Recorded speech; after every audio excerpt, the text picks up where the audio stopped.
नमस्कार दोस्तों, टीटीसी की लेक्चर सीरीज़ में आप सभी का स्वागत है। जैसा कि ये जो सब्जेक्ट है workshop technology second year mechanical का सब्जेक्ट है, जिसका कोड है ME 209। इसकी फ़र्स्ट यूनिट है जिसके अंदर हम बेसिक्स पढ़ते हैं कटिंग टूल से रिलेटेड, जिसके अंदर हम शुरुआत करेंगे।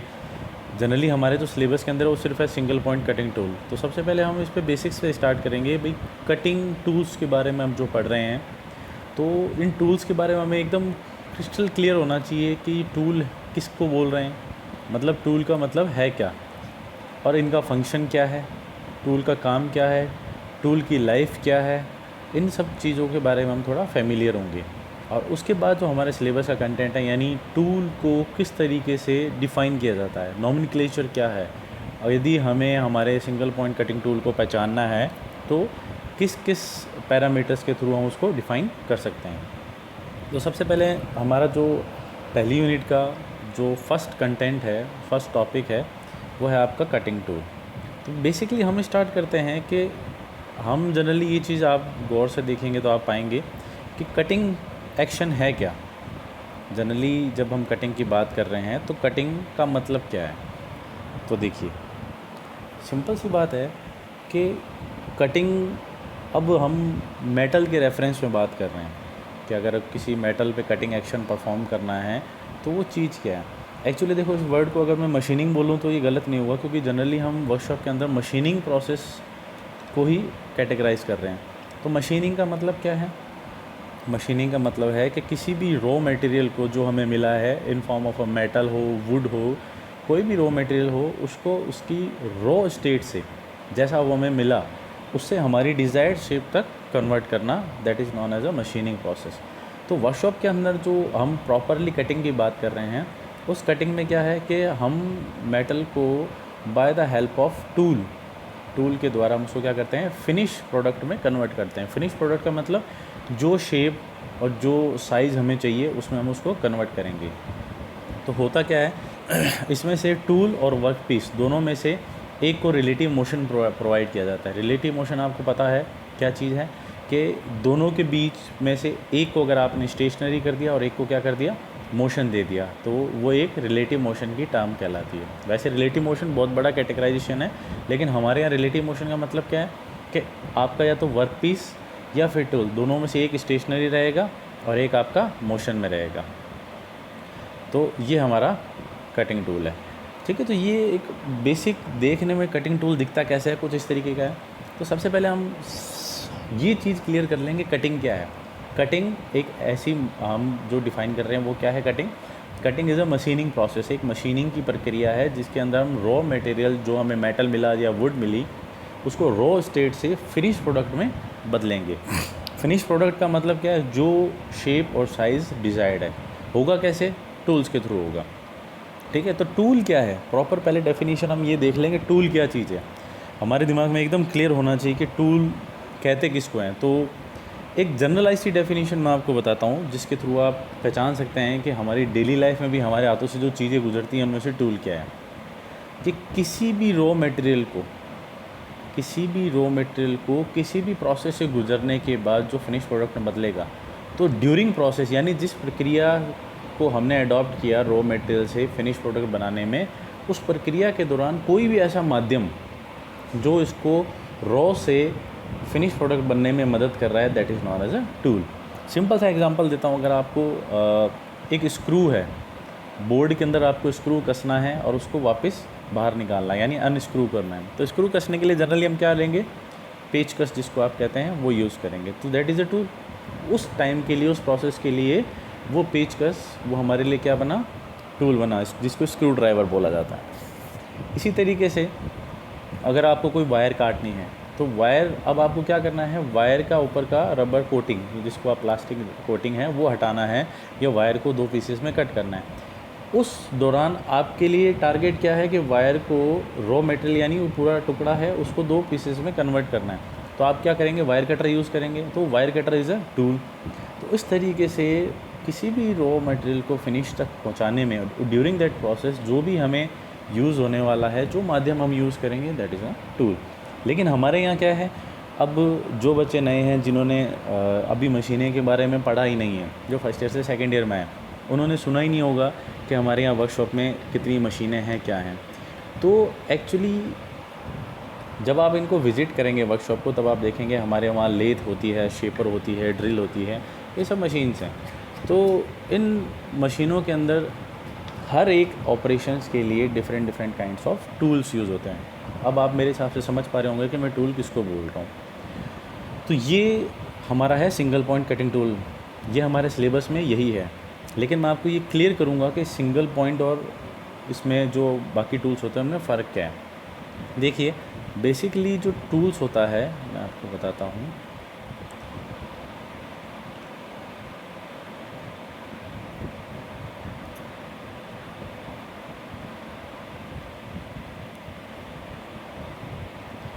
बेसिकली जो टूल होता है इसका दो पार्ट में कैटेगराइजेशन है। टूल हमें पता लग गया है क्या, इसको कैटेगराइजेशन कैसे किया जाता है। टूल दो पार्ट में है। पहला होता है आपका single point cutting tool SPCT, और दूसरा है आपका multi point cutting tool MPCT। अब ये single point cutting tool, multi point cutting tool किस तरह से कैटेगराइजेशन है, क्या है, ये सब चीज़ें आपको दिमाग में धीरे धीरे सब क्लियर होगा। आज अपनी सिर्फ एक इंट्रोडक्टरी क्लास है जिसके अंदर आपको फेमिलियर करूँगा मैं इन टर्मिनोलॉजीज़ के साथ। तो हमारे तो सिलेबस में that is a single point cutting tool, हमारे सिलेबस में मल्टी पॉइंट कटिंग टूल नहीं है। लेकिन हमें ये पता होना चाहिए कि सिंगल पॉइंट और मल्टी पॉइंट में फ़र्क क्या है। ये देखिए ध्यान से मैं आपको दिखाता हूँ। अगर इस टूल को आप देख पा रहे होंगे, ये जो टूल आपको दिख रहा है, इसकी जब टर्मिनोलॉजी आप पढ़ लेंगे तब समझ में आएगी ये चीज़ कि यहाँ पे इस कोने एज को देखिए, ये एक सिंगल पॉइंट की तरह है, ठीक है ना। यहाँ पे आप जब देखेंगे सारी एजेस आपस में इंटरसेक्ट कर रही है इस पॉइंट पर। ये जो पॉइंट होता है यही होता है कटिंग पॉइंट। तो इस तरह का कटिंग पॉइंट इसके अंदर कितना सिंगल है, इसलिए इसको क्या बोलते हैं, सिंगल पॉइंट कटिंग टूल बोला जाता है, ठीक है।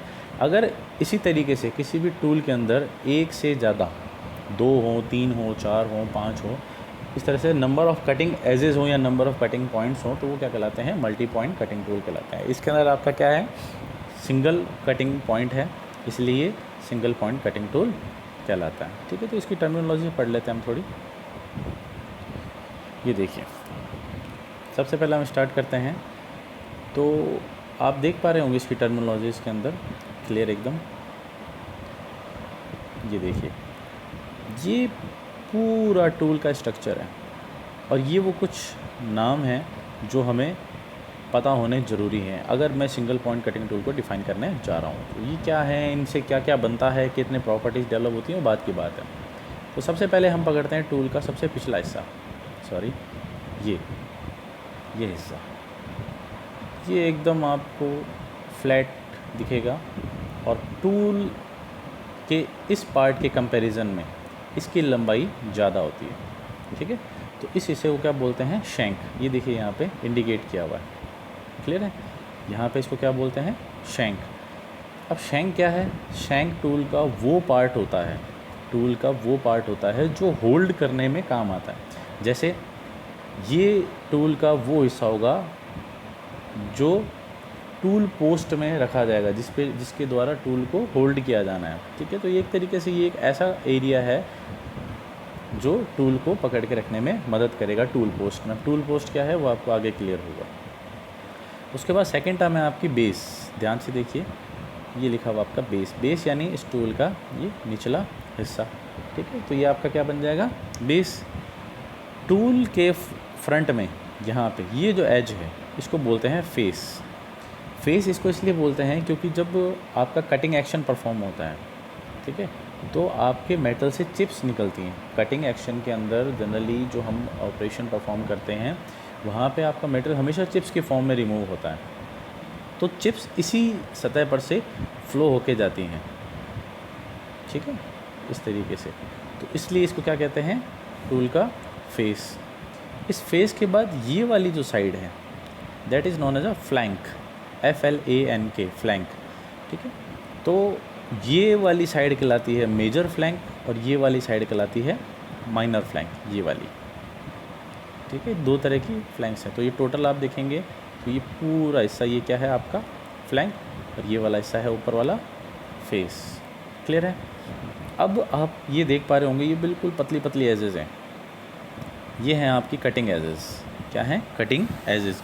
तो हम यूँ भी कह सकते हैं कि फेस और फ्लैंक का जो पॉइंट है जहाँ पे आपस में एक दूसरे के साथ मीट करती हैं, that is known as a cutting edges. अब इसके अंदर ये वाला हिस्सा हमेशा कहलाता है मेजर और ये वाला कहलाता है माइनर। देखो अगर इसको फ्लैंक बोलना है तो मेजर फ्लैंक, कटिंग एज बोलना है तो मेजर कटिंग एज, या इसको साइड कटिंग एज भी बोला जाता है। ये दोनों इसके नाम हैं। तो आप इसको साइड फ्लैंक के नाम से भी बोल सकते हैं और इसको एंड फ्लैंक के नाम से भी बोल सकते हैं। तो यहाँ जहाँ आप याद कर रहे हैं साइड, साइड के साथ साथ इसमें आप मेजर वर्ड भी ऐड कर सकते हैं, मेजर कटिंग एज। और ये आपकी एंड के साथ इसको आप एज माइनर कटिंग एज। ठीक है, तो इस तरीके से आप इसको रीड कर सकते हैं। क्लियर है। इस सेम सिमिलर फैशन में आपके पास ये जो फ्लैंक है इसको आप साइड फ्लैंक भी बोल सकते हैं और इसको आप एंड फ्लैंक भी बोल सकते हैं। टर्मिनोलॉजी समझ में आने लगी कुछ आपको? ये आपको याद रखनी है। इसके बाद है आपका ये दोनों कटिंग एजेस आपस में आके एक पॉइंट पे इंटरसेक्ट होती है, जिसको मैंने आपको बताया था ये कटिंग पॉइंट है हमारा, इसी वजह से इसको सिंगल पॉइंट बोलते हैं। ये हिस्सा आपका, ये इतना सा हिस्सा, दैट कर्व, ये यहाँ ध्यान से देखना, सिंगल तीखा पॉइंट नहीं होता है, यहाँ पे एक कर्वेचर होता है, कर्व होता है। That curve is known as a nose, और जो इस कर्व की त्रिज्या होगी या रेडियस होगी उसको बोलते हैं नोज रेडियस। और ये जो बॉटम पार्ट है नोज़ के जस्ट नीचे वाला, ये अगर आप देखेंगे ये, that is known as a heel. ठीक है, तो यहाँ मेजर फ्लैंक और माइनर फ्लैंक का आप देखेंगे तो आपस में मीट होगा इस पॉइंट पर। तो ये जो कर्वेचर पोर्शन है ये क्या बनता है आपका हील। तो आपको ये चीज़ें जनरली मेजर क्या याद रखना है, सबसे पहले आपको ये शैंक के बारे में पता होना चाहिए, फेस किस सतह को बोलते हैं, फ्लैंक क्या है, फ्लैंक में भी दो पार्ट है, मेजर और आपका माइनर, और ये आपका पीछे कैसा सारा शैंक, ये आपका कटिंग एजेस होगी और ये बीच में होगी नोज। ये बिल्कुल सबसे सिंपल आपके टूल की टर्मिनोलॉजी है। इसके बाद हम चलते हैं कि टूल के अंदर कुछ एंगल्स बनते हैं। ठीक है, ये एक्चुअली टूल का नोमेनक्लेचर है। नोमेनक्लेचर यानी सिंगल टूल को जब हम परिभाषित करना शुरू करते हैं तो ये एंगल्स होते हैं। एंगल्स ये फेसेस से मिलके बने हैं। हर डिफरेंट प्लेन पे जब मैं इसको कटिंग करके देखूंगा तो जो जो मेरे को सतह दिखाई देगी वो उसके बारे में हमें पढ़ना है। ठीक है, तो आप टूल को ध्यान से देख लीजिए। ये आपका टूल है, ऊपर आप ध्यान से देख रहे हैं, ये देखिए ये आपका टूल है अभी। ठीक है, अब इस टूल में आप ध्यान से देखिए, मैं जो कटिंग प्लेन है वो ये एज्यूम कर रहा हूँ, यानी इस टूल को मैं इस डायरेक्शन में अंदर कट कर रहा हूँ। ठीक है, कट करने के बाद ये कुछ ऐसा बन जाता है। ठीक है, तो अगर मैं इसको टेक्निकल लैंग्वेज में बोलूँ, हमें अगर इसको नोटबुक में नोट करना हो कि मैंने टूल को किस प्लेन के अलोंग कटिंग करा है, ये प्लेन कहलाता है तल, जिसको हिंदी में बोलते हैं तल। किस प्लेन के अकॉर्डिंग कटिंग करा है इसको, तो आप ध्यान से देखेंगे इस नीचे वाले हिस्से को हमने क्या बोला था, बेस। ठीक है, तो आप ये भी कह सकते हैं कि जब हम टूल को बेस के पैरेलल यानी समांतर तल के सापेक्ष कटिंग करेंगे तो आपको ये मिलेगा। क्लियर है। या आप फ्लैंक लेंगे तो ये आपकी फ्लैंक थी, तो फ्लैंक के लंबवत, दोनों में से किसी भी तरीके से आप इसको परिभाषित कर सकते हैं। तो आप जब तल यानी बेस, इस तल के समांतर प्लेन में इसको टूल को कट करेंगे तो ये आपको ऐसा दिखाई देगा। अब आपको क्या करना है, इसको अपवर्ड डायरेक्शन से देखना है, ऊपर से देखेंगे तो आपको कुछ इस तरीके का व्यू दिखेगा, टूल ऐसा दिखने वाला है। क्लियर है। अब इसमें देखेंगे तो तीन चीज़ें हमें क्लियर दिख रही हैं। कटिंग एजेस, एक ये वाली जो थी जिसको हमने बोला था माइनर कटिंग एज, वो देखो ये रही, ये आपकी ये वाली। ठीक है, ये आपकी मेजर कटिंग एज, ये देखिए ये रही, ये मेजर कटिंग एज। तो आप ध्यान से देखेंगे कि ये दोनों एजेस क्या बनानी है, कुछ ना कुछ एंगल पर हैं। वो एंगल का नाम आप अभी पढ़िए, इन एंगल की इंपॉर्टेंस क्या है वो बाद में डिस्कस करेंगे। तो अब इस टूल को जब हम यहाँ से देख रहे थे तब तो हमें एंगल दिखाई नहीं दे रहा था। जब हमने टॉप से देखा इसको इंटरसेक्ट करके इस प्लेन के अलोंग, तब देखिए ये एज तो यूँ हैं, और इसका इस डायरेक्शन के साथ अगर मैं इसको वाई मान लूँ डायरेक्शन को, तो इस वाई डायरेक्शन के साथ एक कोण दिखाई दे रहा है, यानी एक एंगल दिखाई दे रहा है। इस एंगल को क्या बोलते हैं? And cutting edge angle. क्योंकि एंड कटिंग एज है इसलिए यहाँ पे जो एंगल बना वो एंड कटिंग एज एंगल। इसी तरीके से यहाँ पे ये आपकी है मेजर कटिंग एज या साइड कटिंग एज। तो इसका इस एक्सेस, अगर इस एक्सेस को मैं एक्स बोल दूँ, ठीक है, तो इसके साथ जो कोण बन रहा है वो आपका क्या है? Side cutting edge angle. Clear है? तो ये दो एंगल दिख रहे हैं। इसके साथ साथ हमें इन एजेस के पास यहाँ पे ये जो कर्वेचर है, यहाँ पे ये कुछ इस तरीके से आके मिली। ये कर्वेचर वाला पार्ट मैंने अभी आपको बताया था नोज़ होता है। तो इस नोज़ की जो त्रिज्या होगी, ठीक है ना, वो हो जाएगी नोज़ रेडियस। ये देखिए कहीं ना कहीं इनका इस कर्वेचर का सेंटर पॉइंट होगा। इस सेंटर पॉइंट से यहाँ तक की दूरी क्या हो जाएगी? रेडियस। और ये बन जाएगा इसका नोज एंगल। जनरली ये चीज़ हम प्रेफर नहीं करते हैं, हम इसको पढ़ते हैं। जब भी आप नॉमेनक्लेचर में पढ़ेंगे तो नोज एंगल कभी नहीं पढ़ा जाता, नोज रेडियस होता है जिसको कैपिटल आर से दर्शाया जाता है और इसको एमएम में डिनोट किया जाता है। क्योंकि सेंटीमीटर और मीटर तो पॉसिबल नहीं है ना, इतने छोटे टूल के अंदर आप मीटर में तो त्रिज्या दे नहीं सकते। ठीक है, तो ये चीज़ें एज ए मैकेनिकल इंजीनियर आप फेमिलियर होना शुरू कीजिए। हमेशा इसको रटना नहीं है कि यहाँ एमएम क्यों लिख दिया। आप खुद सोचिए कि इतने से टूल के अंदर आप सेंटीमीटर या मीटर के अंदर रेडियस थोड़ा ना दे पाएंगे। हर चीज़ के पीछे रीज़न है, तो आप इसको थोड़ा सोचना शुरू कीजिए। तो अब तक हमने इस टूल का बेसिक जो टर्मिनोलॉजी है उसके साथ साथ आपको एक, दो एंगल और एक रेडियस यानी 3 पैरामीटर के बारे में बता चुका हूँ। टोटल 7 पैरामीटर हैं। ठीक है, अगले जगह चलते हैं। अब देखिए, अब हमने प्लेन चेंज कर दिया। पहले आपको याद हो तो प्लेन कुछ इस तरीके से कटिंग कर रहा था, ये इस तरीके से था। अब इस प्लेन की जगह हमने देखा है तो ये प्लेन पहले वाले प्लेन के एकदम परपेंडिकुलर है। तो अब इसको हम टेक्निकल लैंग्वेज में कैसे लिखें? अब आप इसको ऐसे लिख सकते हैं, बेस, नीचे वाला बेस ही पकड़ा था हमने पहले भी। बेस के पहले वाला तो था पैरेलल, अब हम बेस के क्या कर रहे हैं? परपेंडिकुलर या शैंक। इस पीछे वाले से क्या बोला था आपने? शैंक। तो ये क्या है? शैंक के पैरेलल, समांतर चल रहा है शैंक के, और बेस के परपेंडिकुलर है। ठीक है, तो जब आप इसको कटिंग कर देंगे, कटिंग करने के बाद आपको टूल कुछ इस तरीके से दिखाई देगा। ये देखिए सेकंड व्यू है, यहाँ पे इस तरीके से आपको दिखाई देगा।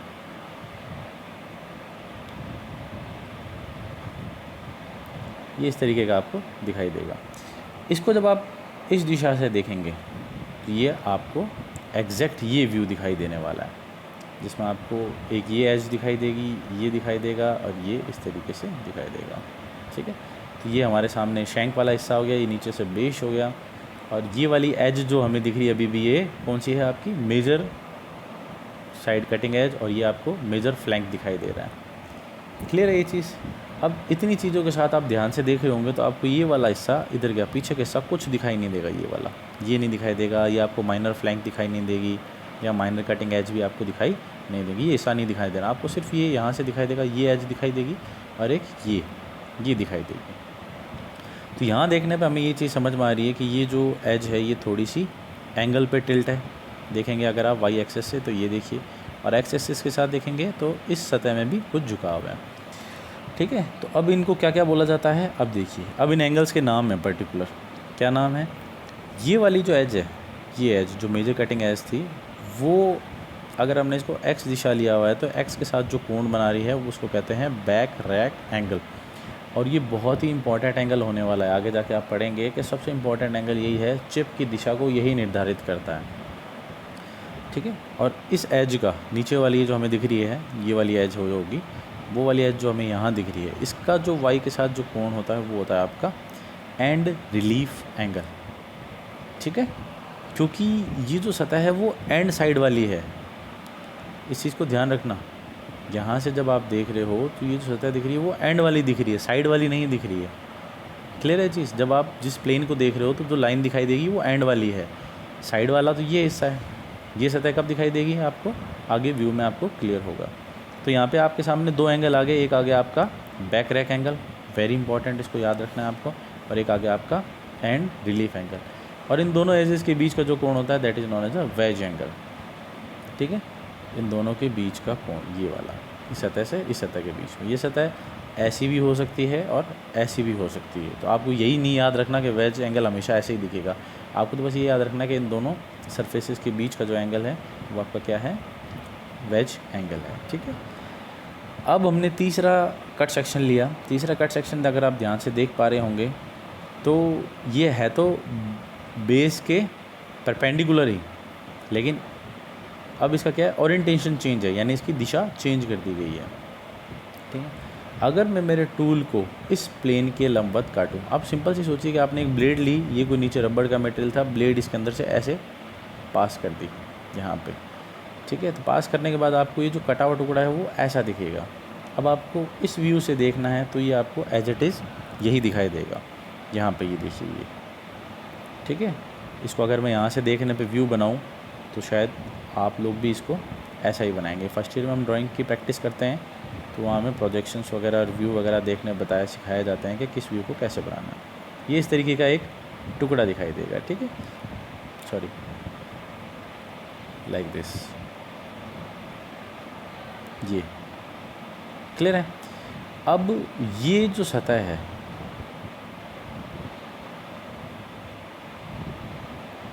ये जो कोण बना रही है इसको क्या बोलते हैं, साइड रैक एंगल। ठीक है, ये सामने सॉलिड पार्ट है, ये सतह क्या बना रही है, साइड रैक एंगल। और ये वाली जो सतह है, ये जो वाई एक्सिस के साथ कोण बना रही है, इसको बोलते हैं साइड रिलीफ एंगल। ठीक है, तो आपको बस आज फेमिलियर होना है कि भाई इसके अंदर टूल क्या है, सिंगल पॉइंट कटिंग टूल पढ़ रहे हैं हमारे सिलेबस में है तो कैसा दिखता है, उसके अंदर कौन कौन से नाम हैं, क्या किसको क्या बोलते हैं। फिर इनके अगले लेक्चर में इनकी डेफिनेशन के बारे में बात करेंगे, भाई कौन सा किसके बारे में टूल होता है और कैसा इसको ट्रीट करते हैं। तो अब तक मैंने आपको 7 नाम बता चुका हूँ, अगर आपको याद हो तो देखिए, इसमें आपको मैं दोबारा रिवाइज़ करवा देता हूँ। सबसे पहले जब हमने इस प्लेन के अलोंग काटा तो काटने पे मेरे को सबसे पहला जो ऊपर से देखने पे मिले एंगल वो हमेशा कटिंग एज एंगल होते हैं। यहाँ से दोनों जो हमें मिल रहे हैं, एक आपका एंड होगा और एक आपका साइड होगा। ठीक है, और इसके साथ मिला हमें नोज़ रेडियस, यानी 1 2 3 पैरामीटर हमने पढ़ लिए। इसके बाद हमें इस प्लेन के अलोंग काटा जब हमने इसको, तब हमें जो मिला वो एक था बैक रैक एंगल और एक आपका एंड रिलीफ एंगल। ठीक है, वेज एंगल इतना इंपॉर्टेंट नहीं है, पैरामीटर जो नॉमेनक्लेचर डिफाइन के अंदर है वो जो मैं आपको बता रहा हूँ वो यही है। तो 3, ये हो गया 4 और ये हो गया 5। इसके बाद अगले व्यू के अंदर आपने ये 2 पैरामीटर और देखे, साइड रैक और साइड रिलीफ। टोटल कितने हो गए, 7 पैरामीटर।